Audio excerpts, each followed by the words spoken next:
Sekarang, boleh dong gue jawab. Boleh ya. Pak. Enak aja diinterogasi terus. Pak Prabowo soalnya udah mau bikin mata bowo katanya. Begini. Sekarang saya dengan gagah berani mengatakan partai saya yang banyak membiayai saya. Kalau saya panggil anggota saya, mereka kadang-kadang bayar sendiri. Nah itu. Jadi Baik. kalau partai yang semangat, partai punya idealisme, dia akan bayar sendiri. Itu yang saya mau ingin sampaikan. Jadi Baik. sekarang self-financing sudah berjalan. Contoh, tidak pernah saya kasih uang untuk Gerindra di provinsi, Gerindra di kabupaten, tidak. Mereka sendiri. Mereka bikin kantor sendiri. Mereka bangun kantor sendiri di mana-mana. Ya, Kita adalah partai dari bawah. Terima kasih, Mbak Nana. Terima kasih Bapak Prabowo. Nomor 1 Pak, korupsi dan penegakan hukum. Pertanyaan saya akan nyambung dengan yang tadi Bapak sampaikan. Soal partai politik dan juga komitmen atas anti korupsi.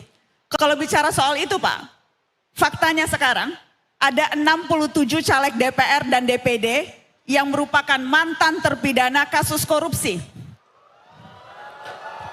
Dan 2 diantaranya Pak, itu kader Anda. Pertanyaannya. Tunggu. Ada jawabannya. Saya belum nanya, Bapak udah siap jawab. Bapak, kenapa Pak? Kenapa diloloskan Pak? Aku mau jawab dulu. Kalau komitmen anti korupsi, Aku mau jawab dulu. Kenapa ada 2 kader koruptor Pak? Saya mau jawab. Silakan.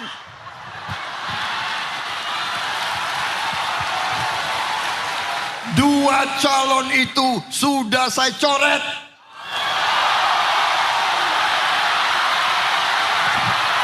Anda akan mencoret.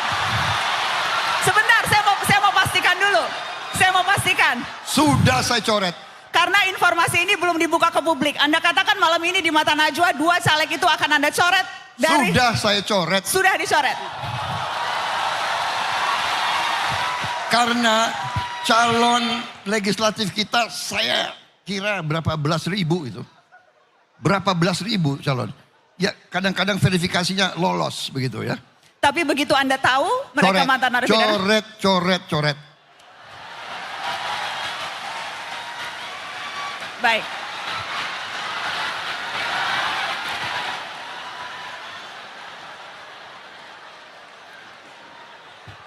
Yang juga menarik, kalau kita bicara soal korupsi Pak Prabowo, ada satu hal yang saya kerap ingat Anda sampaikan. Tidak ada toleransi untuk korupsi di Ya, Partai Anda Gerindra. menyampaikan itu, tidak ada toleransi dan Anda juga sempat bilang hukuman seberat-beratnya untuk koruptor. Karenanya saya ingin tahu, apa hukuman terberat versi Prabowo Subianto untuk koruptor Pak?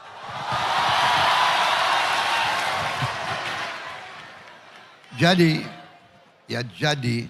menurut pendapat saya, apa yang sudah ada sekarang sudah cukup menjera.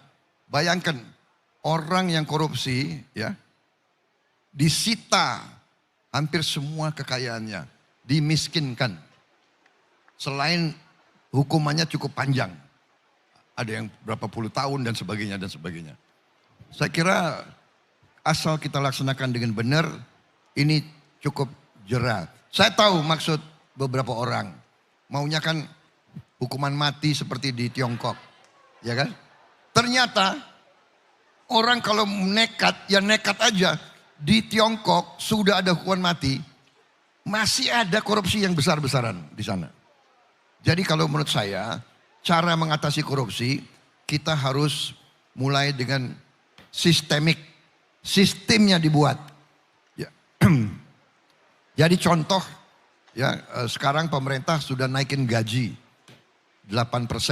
Menurut saya setelah saya hitung kekayaan negara kita dan potensinya dan sebagainya, kita mampu menaikkan secara signifikan gaji hampir semua pejabat yang punya wewenang menentukan. Saya kira itu yang bisa kita lakukan. Ada beberapa contoh di negara-negara Afrika pejabat-pejabat yang berhasil 5 tahun melaksanakan tugasnya, di ujungnya dikasih bonus yang cukup besar. Kemudian kalau kita lihat contoh di banyak negara, untuk pejabat-pejabat tertentu disiapkan rumah sakit, dia bisa berobat dengan baik, gratis. Disiapkan juga perumahan, dia pensiun, dia bisa punya rumah sendiri. Kemudian anak-anaknya bisa sekolah asal memenuhi persyaratan akademis.